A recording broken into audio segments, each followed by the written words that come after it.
happening on Capitol Hill this morning. What would Jason Chaffetz be doing? I have to interrupt. The music is playing. There you see the President of the United States, Donald Trump, as he comes out.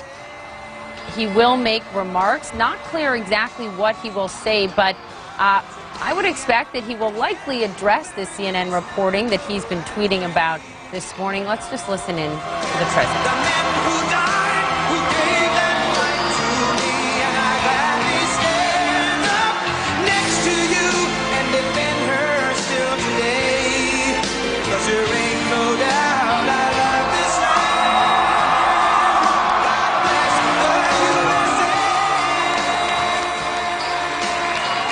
Thank you, everybody. So great to be with you. Thank you.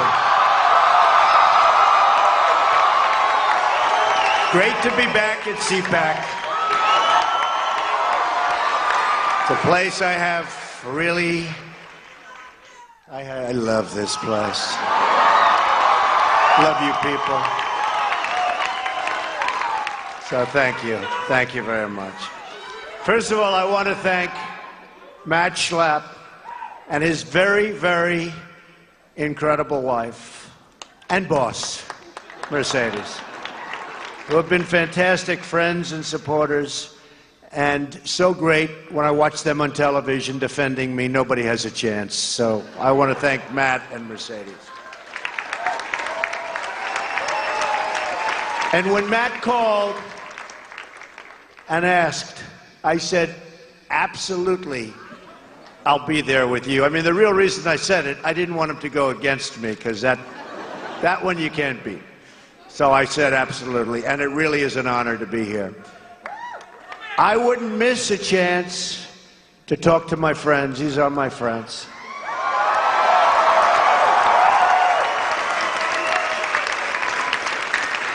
And we'll see you again next year and the year after that. And I'll be doing this with CPAC whenever I can, and I'll make sure that we're here a lot. You know, if you remember my first major speech, sit down, everybody, come on. You know, the dishonest media, they'll say, he didn't get a standing ovation. You know why? No, you know why? Because everybody stood and nobody sat. So they will say, he never got a standing ovation, right? They are the worst.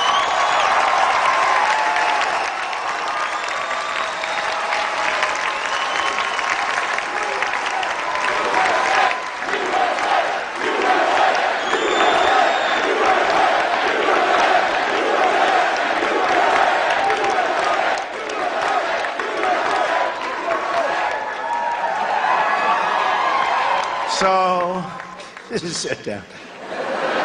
Donald Trump did not get a standing ovation. They leave out the part, they never sat down. They leave that out. So I just want to thank. But you know, my first major speech was at CPAC, and probably 5 or 6 years ago. First major political speech. And you were there. And I loved it. I loved the people. I loved the commotion. And then they did these polls where I went through the roof, and I wasn't even running, right? But it gave me an idea. And I got a little bit concerned when I saw what was happening in the country. And I said, let's go to it. So it was very exciting. I walked the stage on CPAC. I'll never forget it, really. I had very little notes and even less preparation. So when you had practically no notes and no preparation, and then you leave and everybody was thrilled, I said, I think I like this business. I would have come last year, but I was worried that I would be, at that time, too controversial. We wanted border security. We wanted very, very strong military. We wanted all of the things that we're going to get. And people considered that controversial, but you didn't consider it controversial. So I've been with CPAC for a long time. All of these years we've been together, and now you finally have a president. Finally. Took you a long time. Took you a long time.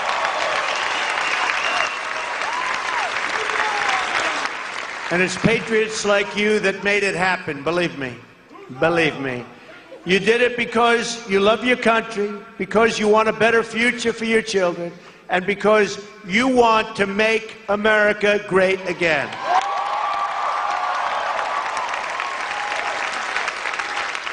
The media didn't think we would win. The pundits, you're right, they had an idea. The pundits didn't think we'd win.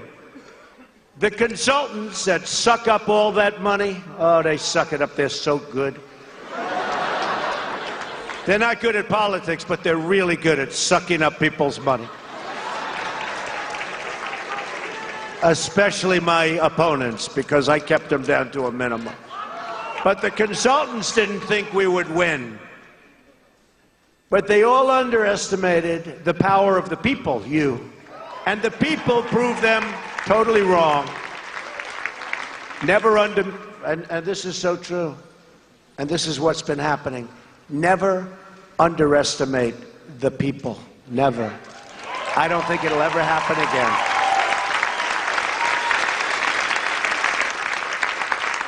And I want you all to know that we are fighting the fake news. It's fake, phony, fake.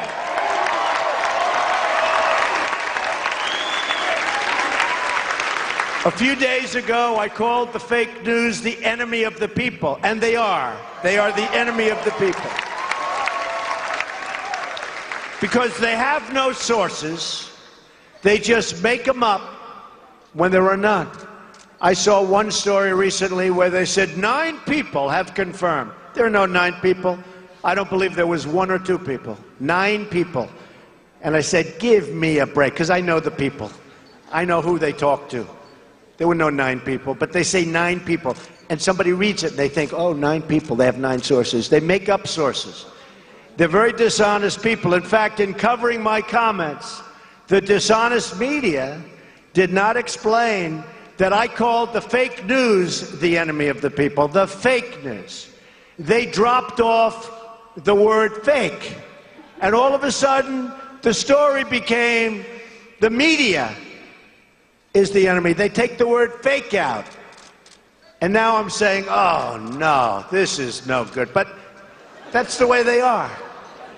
So I'm not against the media. I'm not against the press. I don't mind bad stories if I deserve them. And I tell you, I love good stories, but we won't. I don't get too many of them. But I am only against the fake news media or press. Fake. Fake. They have to leave that word. I'm against the people that make up stories and make up sources. They shouldn't be allowed to use sources unless they use somebody's name. Let their name be put out there. Let their name be put out. A source says that Donald Trump is a horrible, horrible human being. Let him say it to my face. Let there be no more sources. And remember this, and not all in all cases. I mean, I had a story written yesterday about me in Reuters by a very honorable man. It was a very fair story. There are some great reporters around. They're talented, they're honest as the day is long. They're great. But there are some terrible, dishonest people. And they do a tremendous disservice to our country and to our people. A tremendous disservice. They are very dishonest people, and they shouldn't use sources. They should put the name of the person. You will see stories dry up like you've never seen before. So you have no idea how bad it is, because if you are not part of the story, and I put myself in your position sometimes, because many of you, you're not part of the story. And if you're not part of the story, you know, then you sort of know. If you are part of the story, you know what they're saying is true or not. So when they make it up, and they make up something else, and you saw that before the election, polls.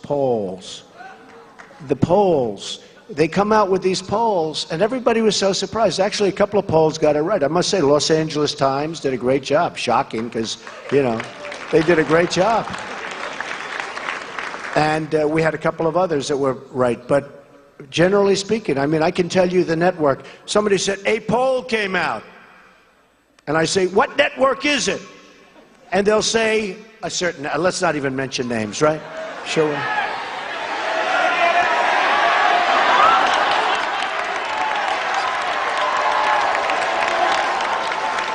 Well, you have a lot of them. Look, the Clinton News Network is one. Totally.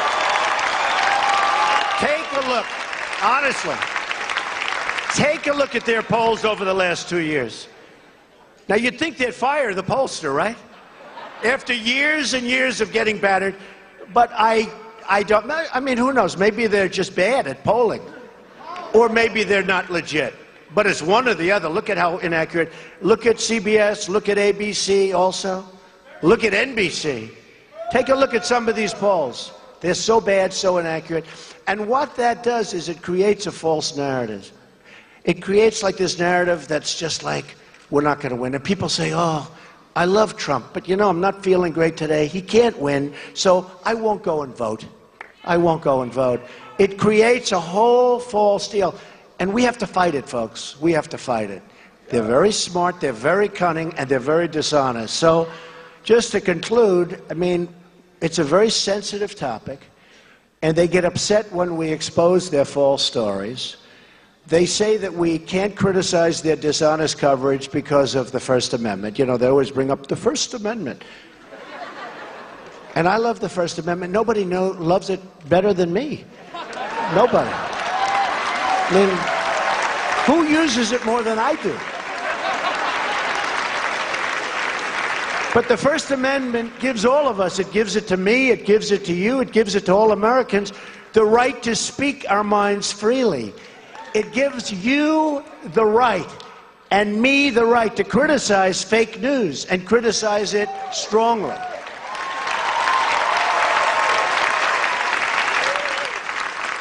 And many of these groups are part of the large media corporations that have their own agenda, and it's not your agenda. And it's not the country's agenda. It's their own agenda. They have a professional obligation as members of the press to report honestly. But as you saw throughout the entire campaign, and even now, the fake news doesn't tell the truth. Doesn't tell the truth. So just in finishing, I say it doesn't represent the people. It never will represent the people. And we're going to do something about it because we have to go out and we have to speak our minds and we have to be honest. Our victory was a win like nobody has ever seen before.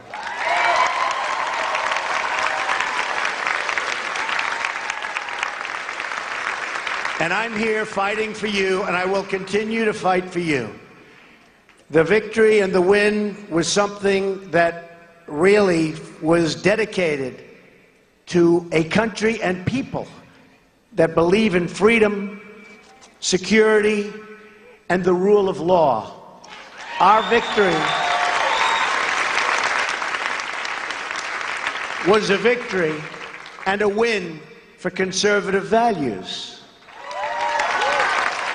And our victory was a win for everyone who believes it's time to stand up for America, to stand up for the American worker, and to stand up for the American flag. Yeah, there we should stand up. Come on. There we should stand up. Okay.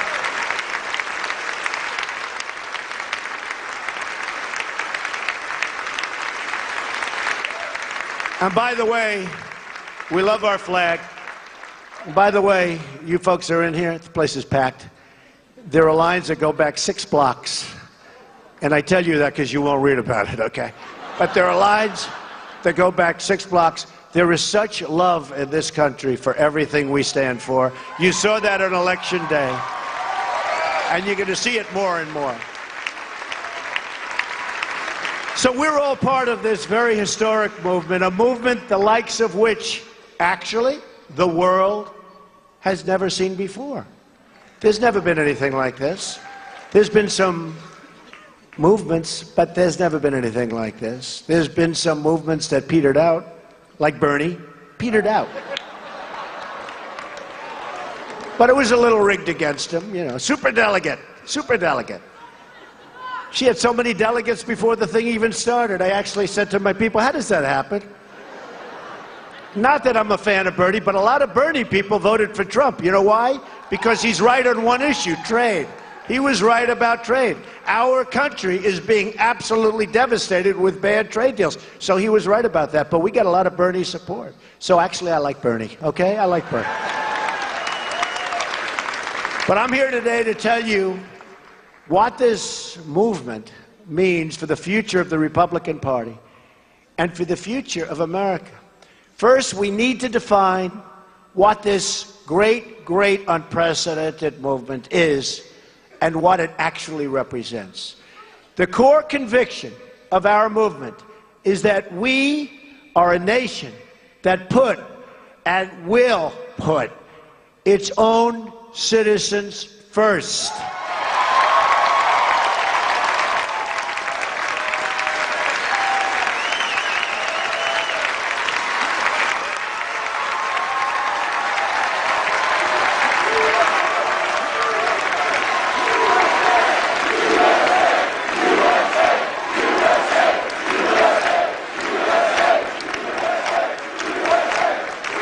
For too long, we've traded away our jobs to other countries.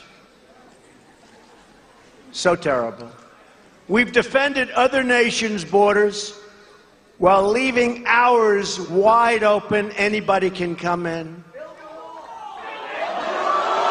Oh, we're going to build the wall. Don't worry about it. We're building the wall. We're building the wall. In fact, it's going to start soon. Way ahead of schedule. Way ahead of schedule. Way, way, way ahead of schedule. It's going to start very soon. General Kelly, by the way, has done a fantastic job. Fantastic job he's done. And remember, we are getting the bad ones out. These are bad dudes. We're getting the bad ones out. Okay? We're getting the bad. If you watch these people, it's like, oh, gee, that's so sad. We're getting bad people out of this country.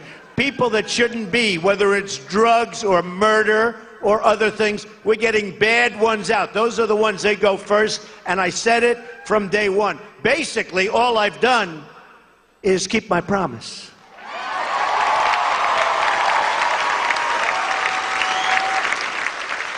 We've spent trillions of dollars overseas while allowing our own infrastructure to fall into total disrepair and decay.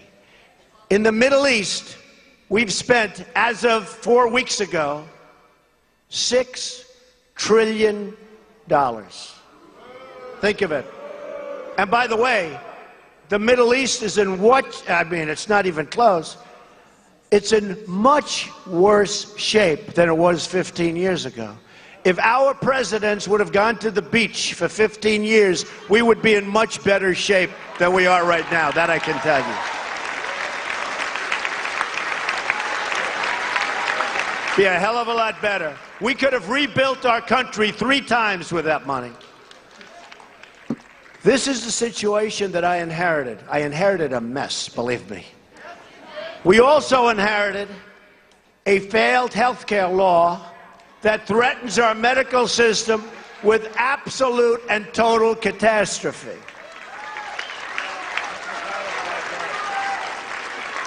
Now, I've been watching, and nobody says it, but Obamacare doesn't work, folks. I mean, I could say, I could talk, it doesn't work. And now people are starting to develop a little warm heart. But the people that you're watching, they're not you. They're largely, many of them are the side that lost. You know, they lost the election. It's like, how many elections do we have to have? They lost the election. But I always say, Obamacare doesn't work. And these same people 2 years ago and a year ago were complaining about Obamacare. And the bottom line, we're changing it. We're going to make it much better. We're going to make it less expensive. We're going to make it much better. Obamacare covers very few people. And remember, deduct from the number all of the people that had great health care that they loved that was taken away from them. Was taken away from them.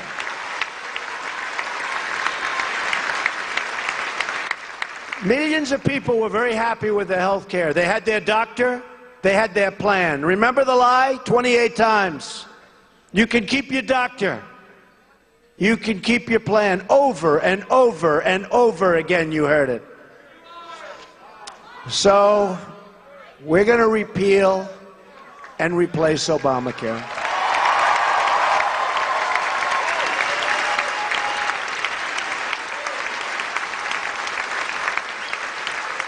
And I tell Paul Ryan and all of the folks that we're working with very hard, Dr. Tom Price, very talented guy. But I tell them, from a purely political standpoint, the single best thing we can do is nothing. Let it implode completely. It's already imploding. You see the carriers are all leaving. I mean, it's a disaster. But 2 years don't do anything. The Democrats will come to us and beg for help. They'll beg, and it's their problem. But it's not the right thing to do for the American people. It's not the right thing to do. We inherited a national debt that has doubled in 8 years. Think of it, $20 trillion. It's doubled. And we inherited a foreign policy marked by one disaster after another. We don't win anymore. When was the last time we won? Did we win a war? Did we win anything? Did we win anything? We're going to win. We're going to win big, folks. We're going to start winning again. Believe me. We're going to win.